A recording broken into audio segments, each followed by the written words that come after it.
আসসালামু আলাইকুম। আশা করি সবাই ভালো আছেন এবং সুস্থ আছেন। আমাদের সামনে যে ইন্ডাকশন ইলেকট্রিক চুলাটা, এই চুলাটার সার্কিটটা সমস্যা হয়েছিল।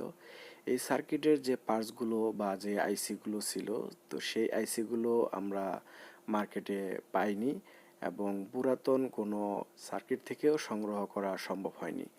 যে কারণে আমরা এটার সার্কিটটাই টোটালটা চেঞ্জ করে দিছি এবং এটার যে সুইচগুলো আছে সুইচগুলো মডিফিকেশন করে আমাদের কাজ করতে হয়েছে।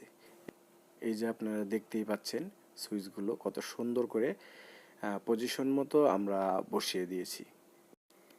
এই যে সার্কিটটা আপনারা দেখতে পাচ্ছেন, তো এই সার্কিটটা মূলত প্রবলেম হয়েছিল। এই সার্কিটটা রিপেয়ার করা সম্ভব হয়নি, যে কারণে ইউনিভার্সাল যে ইন্ডাকশন সার্কিটটা আছে, তো সেই সার্কিটটা আমরা এটাতে ব্যবহার করেছি।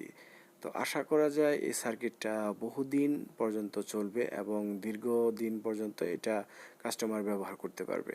আমরা চুলাটা পাওয়ার দিব, পাওয়ার দিয়ে আপনাদেরকে একটু দেখাই চুলাটা আদৌ চলতেছে কিনা। দেখুন পাওয়ার চলে এসেছে। দেখুন E0 একটা সিগন্যাল দিয়েছে।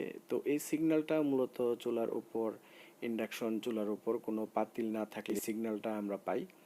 তো এই সিগন্যালটা কোনো সমস্যা নেই, পাতিলটা বসালেই চুলাটা অন হবে। আমরা সুইচগুলো চেপে দেখলাম, সুইচগুলো ঠিকভাবে কাজ করতেছে।